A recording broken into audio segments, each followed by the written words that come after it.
Afternoon, everyone. So we'll go ahead and get started here.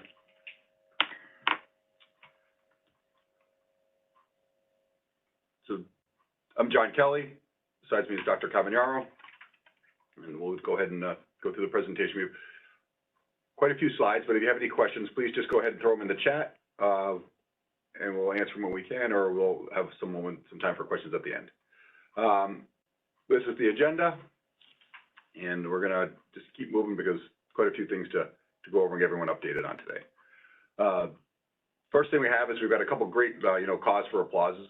And here's a picture of our, some of our endoscopy staff, as well as a couple of the physicians, Dr. Marshall and Dr. Finkelberg, regarding, our new endoscopy center that we've renovated. Went from 3 rooms to 5 rooms, and it's really a terrific place. Looks great. So if you need an endoscopy, that's that's a spot you want to have high on your list. You'll leave smiling. They're doing a great job down there, but really terrific. And a few more pictures here of the area. These are the fancy scope washers, the cabinets for drying. This was a special sink that was made just for scope washing, and one of the new procedure rooms. Really looks terrific. It's really just a terrific job from Lindsay, Annette, Paul, Patrick, and everyone else who's on that team helping it get designed and completed it. So it came out excellent. And I just ask that if you're put yourself on mute if you're not speaking. Thank you. Next up, this is hot off the press here, and this is for you can look at the lines here and see that there's folks here that are part of the UMass Medical Center, Marlborough Hospital, from physicians, case management, all sorts of folks regarding an article that was just published in the Annals of Emergency Medicine on April 2nd. So you're 24 hours into the availability of it, but it's a article around DASA and a lot of work that Dr. Costigan really kind of championed and worked as a system to put in place that we do use here at the medical center. So something really great, to see all these folks that are part of the system working together to have done this around workplace violence. So, you can Google the article, but really, really great work. And I just got this last night, so I just wanted a shout out to everyone that was included in all the work. So congratulations. And the last one is we have Lane and Liz here. It was obviously a bright day. They're squinting. And you can see that they have graduated from the Elevating Leadership Program. And this was, a year-long program that they participated in. They had to be there in person, several times a month, and occasionally it was virtual. But they, really enjoyed the program. They got to work with other folks from the system, from Health Alliance, Medical Center, Harrington. Met folks, worked on a project, and kind of gained professional practice. And they both successfully graduated from them. So once again, hats off to them and congratulations. All right. So I'm going to hand it over to Charlie here for a few minutes. Thank you, John. Well, thank you all for being on the call, and hopefully we can get through the materials so that you have some time to ask any questions you might have.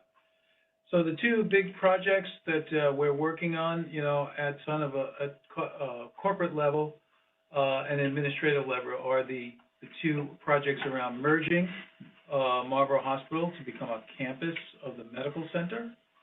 That's called the merger determination of need. And then there's another determination of need that we're doing, which is the determination of need around getting proton beam therapy to be put on the campus where Marlborough is, which would be under the medical center license, and it would be connected to the cancer center. But in order to do that, we would have to actually have the whole property under the medical center's license as well. There's a third DON that we have to do, which is relatively minor. It's sort of pro forma. Whenever you add a CT scanner to your operations, which we're intending to add a second CT scanner, which would be located within the confines of the new emergency room addition. It would be, I would say, a generation of CT scanners that's advanced from the one that we have presently. It'll be able to do cardiac CT scanning and also a lot of interventional radiology, more so than the one we have can do. So all of those, well, the first two are in process. The CT scanner for the DON for the CT scanner will come a little later. Both the DONs for the merger and the proton beam therapy have been submitted and accepted by the Department of Public Health. Acceptance just means that we have an application that's completed. And now comes the part where, you know, they go through our applications, they ask us a lot of questions. There's many rounds of questions that go on with these things that we have to respond to. They may need more information. They may need to go to a public hearing, et cetera, or they may accept it as it is and, you know, give us their approval. We're not expecting approvals on these projects until probably at least 4 months. They have, you know, a certain amount of time, somewhere between 4 and 6 months to respond once all their questions have been answered. So this is something that we're hoping to hear on the merger by, I would say, end of summer. And PBT might take a little longer than that, but we're hoping to see if we can get both of these done and have answers on them, at least, you know, possibly by the fall. I think they're going well. There's a lot of interest. The community that we, you know, Ellen, John, and I have been meeting with the community in different venues, with business development, peers in the community, their stakeholders. We've been meeting with our local neighborhood folks who are our borders on our property, or they call them abutters on our property. The interest has been, I think, phenomenal, and it's been very well received. I truly believe that this is the best possible scenario for Marlborough Hospital to become a campus going forward. I think it makes, you know, our future much more sustainable, and I think we'll have better clinical services arrays, better transferring back and forth between the other campuses. So this is something that I'm hoping we can accomplish. John's going to take you through some nice pictures of the ED addition. All right. This is just some of the information Charlie just shared with you. You know, a little more specific. Each floor is around 7,000 square feet. You know, so the total building is around 21,000 square feet.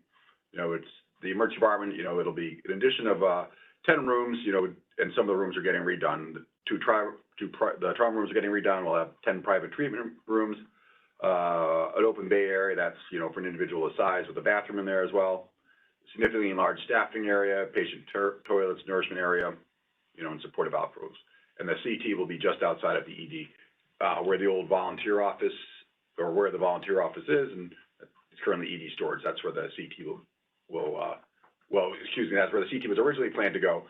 That's going to become the new IR, the new interventional radiology space, and we'll be moving to that space inside of radiology for CAT scan, because we need a little bit bigger of an area. Multidisciplinary clinic, as Charlie's mentioned, just a little more information. These are some of the different services that we're looking at, you know, potentially putting up there. It's adjacent to the existing medical office building. You'll have to enter through the medical office building into this building.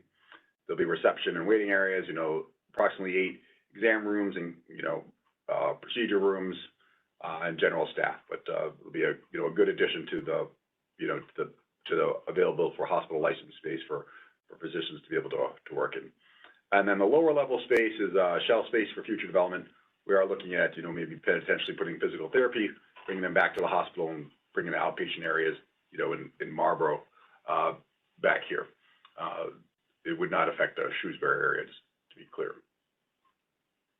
Moving along, we've got some great pictures here.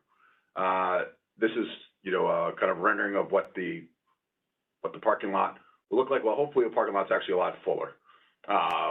But this is the, you know, the building. This is the current part, and this is the entire new addition. We have quite a few pictures, and we'll send this out so you can, you know, look at the pictures. But I just want to keep moving for time. One of the treatment bays. You know, the double room with a curtain. Another view of it. The nurses' station, or, you know, the station, the work areas, the hallway work areas.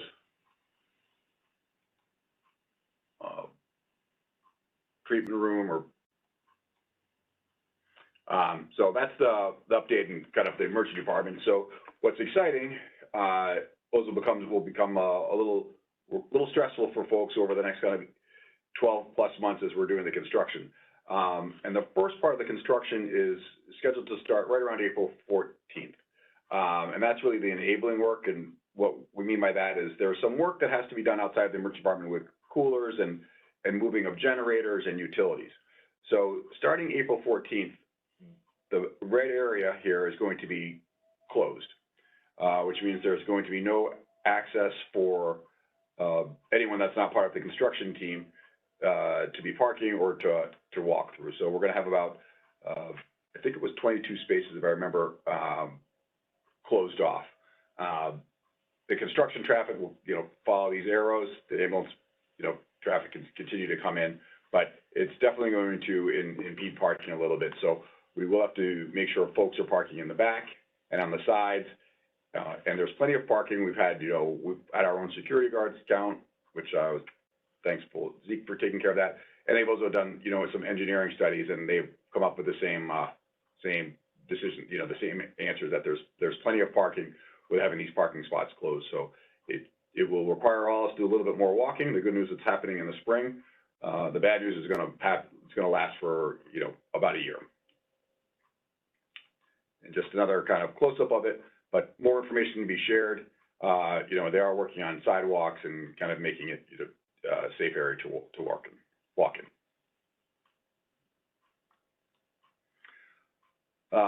New and exciting stuff coming on for the cafeterias. That there's going to be some self-checkout at the Union Street Cafe. That this has been something that for the 11 years I've been here, and probably long before that, has been a challenge, is to be able to get into the cafeteria, pick up something, and speedily walk out of there, as they're always challenged with their staffing, having someone at the register. And this is going to bypass that now you'll be able to just scan your item and pay for it, similar to kind of an airport, stand, or, other self-service stand. So this is a really great improvement. They've heard us. I'm glad they've been able to do this, and this is going to be great. So great work by the Sodexo folks getting this in place. What's even more fantastic is that coming up, we will be having our own micro mart, and that's going to be going into the old gift shop. And this area is going to be renovated, and they will have someone making coffee drinks in the for part of the day, and they'll be probably serving Starbucks coffee. I know that's been a big ask by a lot of the staff, particularly on the on the weekends, is where can we get a good cup of coffee? So it'll be staffed for part of the day. There'll be and food there as well. During the off shift, it's not staffed, and this is a similar model to what they have at the other campuses throughout the system. And you can go in there, you can get a frozen dinner, or pre-made sandwiches. You scan it in, a drink, you scan it in, you pay for it yourself. So this is fantastic, and super excited. I think everyone's going to really like this, and this will be a good addition to being able to purchase food and drinks for everyone. So looking forward to it. A few other updates. Granger 3 has been, Heidi and Kate and the rest of the staff up there have been working away getting ready for a DMH survey. The application has been submitted, and we anticipate them coming the latter part of April for a DMH survey. They've been participating in a Kaizen as well around documentation in EPIC, so that Behavior 3 module, there'll be a module for behavioral health in EPIC, and that's coming up around June. In addition, the sitter documentation is also live, and Lane and several other folks, and Pauline, are working on getting all of the sitters and security guards EPIC access so they can document in EPIC. So there'll be no more paper documentation. This will all be electronic, which is also a great thing. Some just tidbits here. Caregiver engagement surveys coming up May 14th to June 4th. A lot more information coming about this, but we want to start talking about this and getting people excited to fill us out. This is important for us to see how we're doing, and where we can be a better employer, and also good to hear where we're doing a good job. So coming up in a little over a month, and this will be well advertised and spoken of. So more to come, as well as the caregiver engagement survey, we have service awards, and those are going to be May 15th. Ellen and several others are working hard at this, getting this prepared, and we look forward to that. So my ask to everyone that's on the phone and the management team is to please, if you're getting an invitation, do what you can to come. This is a really great night. We want to boost the number of attendees there. We've had some really fun events the last couple of years, and we're getting more and more people. So the more people there are, the better it is. It's, everyone wants to see the folks they've been working with for 30, 40, 45, and I think we might even have a 50-year person this year. So, please come celebrate with us. And once again, we'll also be doing the Woo Sox games this year. We have about a half a dozen Woo Sox games. The first one is coming up on April 23rd during April vacation. Ellen will be sending something out in Reflections next week about this, so keep an eye out if you're interested, and we look forward to seeing everyone at the Woo Sox games. And, just Hospital Week's coming up, as well as National Nurses Week, so we can, Hospital Week's May 11th through the 17th, and Nurses Week is the previous week. Well, lots of fun events planned during these, and, more info to come, but looking forward to having a great May. So I guess I have the fun stuff to talk about. There's a couple of things that are going on at a system level, and you might have heard them. The system as a whole is performing with some financial deficits this year. First of all, it's not unusual for UMass to sort of be, in negative for the first few months of the year, but this now has lasted for about the first half of the year. It is due to a number of different, reasons. First of all, the state is run out of money to pay what they pay hospitals for people who don't have any insurance. There's still a certain proportion of patients that don't. It's called the health safety net. Usually that helps to offset some of these costs, but it's been severely underfunded this year because of all the other issues that, have come to the state to pay for, including the Stewart debacle and fixing, those areas and communities, that have been affected by that. In addition to that, just because of the way that healthcare is paid now, some of the skilled nursing facilities, the nursing homes, are having difficulty, making their ends meet, and so some of them are actually going out of business. Patients are staying a little longer. As those nursing homes fill up, it's much harder for us to get our patients out in a timely manner, and so the length of stay with patients goes up. And after a certain period of time, we have so much in the DRG that covers so many days, and so we have a problem then with increasing length of stay. And so, that's a much bigger problem at the medical center than it is, here at Marlborough. When you look at the losses, they're mostly within the system level, the corporate level, the medical center, and the medical group. I will actually, I'm proud to say that Marlborough Hospital, has actually done quite well so far this year. Health Alliance a little less so, but both of them are on budget, as is Harrington Hospital. But things can change very quickly for small community hospitals. So when the system goes on a diet, we diet with them. And so, we're all asked to do, targeted financial recovery plans. Now, that's good for Marlborough Hospital because right now, as I said, we're ahead of budget. But we are taking a much more rigorous approach to hiring in open administrative and non-clinical positions. The single most important thing for Marlborough to do is to actually replace travelers with regular employees. That will save Marlborough a considerable sum of money, that is still job number one. We are not hiring clinical positions, particularly patient-facing clinical positions, because we need those, because that's actually the most pernicious thing that happens, at this particular hospital. But we're also doing other things.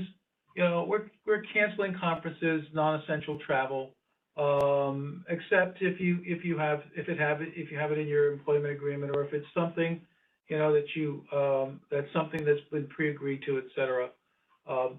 Discretionary spending is for essential items. We're not going to supply food and drink at most of our meetings. We don't do that at Marlborough mostly anyway. certainly when we're having people who are volunteering here, et cetera, and, the meetings are for them, like PFAC, et cetera, we're going to continue to, pay for food at those meetings. We're going to review all of our capital projects, because cash is the number one thing that, is difficult for systems as large as UMass to get through, is tight cash. And the good news is we have enough cash, but we're just making sure that the capital projects that we have are needed, and we may be delaying the time on some of them. This will not affect the capital projects that are going on at Marlborough at all. None of those capital projects have been put, at risk by this. And of course, we're also putting limits on premium pay incentives, not sign-on bonuses that we have already agreed to, or referral bonuses we've agreed to, but things that are coming up, we're going to look at. And it's all going to depend on, what those positions are, et cetera, and how desperately, we need them. So, that's the diet that Marlborough is going to go on, and most of the other entities will go on. Everybody is looking at what they're spending money on. Now, I might also add, part of this is because of the losses that we sustained in the first part of 2025, but part of it is also at looking at the horizon and the landscape, that the country finds itself in now. Medicaid will indeed be cut. That's a substantial issue for us. About 24% of our payer mix is Medicaid. Any cuts to that is definitely going to hurt our hospital. It's going to hurt other hospitals far worse, but it's definitely going to make a difference to us. And we need to start cutting, we need to tighten our belts now. In addition to that, we expect that something will happen with Medicare.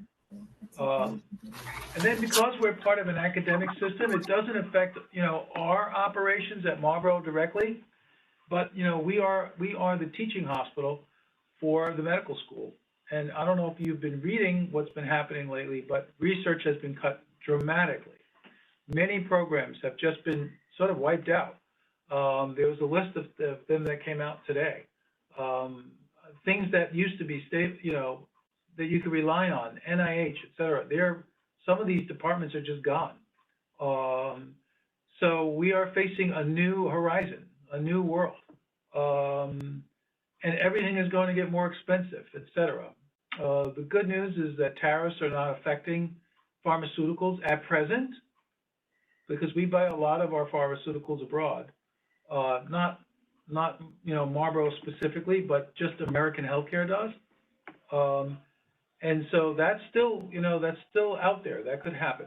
So anyway, because of all these things that are happening, in the environment, in the financial environment we're in, and would have happened at the beginning of our year, we are in a situation where we definitely need to look at all we're spending and see, if there's anything we don't need to spend money on. So with that, I think we're at the end of the slides. Yes. I think we've got some time to take questions, and I'm more than happy to do that. All right. We have one question here that says, with all the additional staff and patients, is there yet a final decision on adding parking? As a parking garage and the nursing resident is still in the conversation. As of right now, there's no final decision on adding parking. We have to see where all the projects end up and where the final things land. But currently, with the emergency department there's not need to add additional parking. But more to come as the projects continue, and we'll see. But as of right now, no. So you can certainly take yourself off of mute and ask a question. If you don't want to type, type. That's the only question we have so far.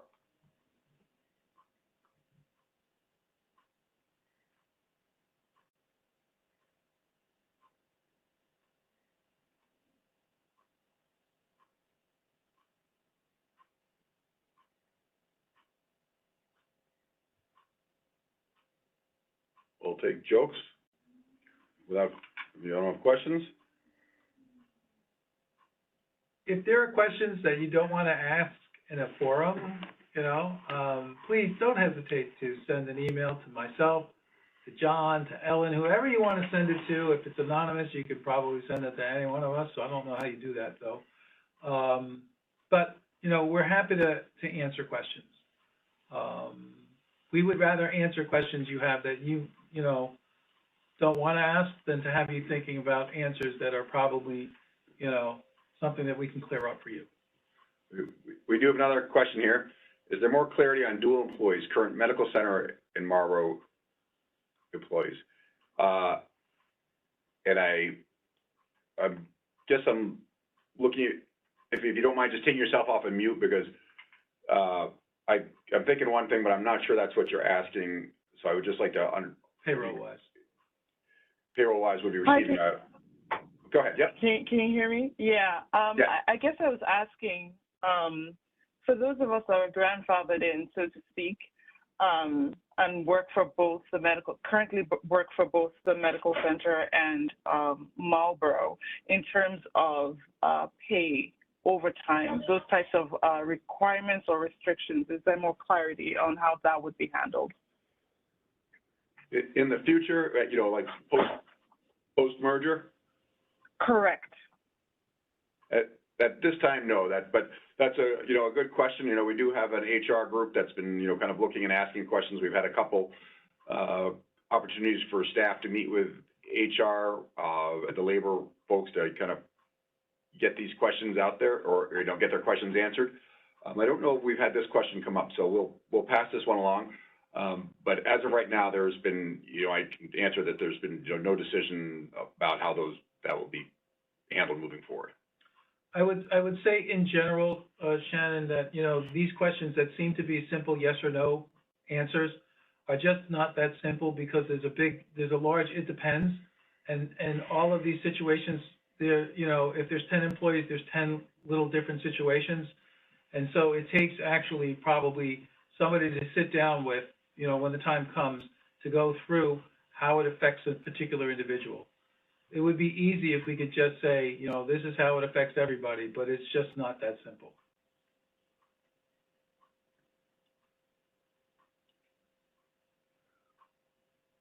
All right. Any other questions before we wrap this up, because it is 12:59? Great. Once again, please feel free to reach out with any questions you may have. Great. Thank you, everyone, for joining. Much appreciated. Have a great day.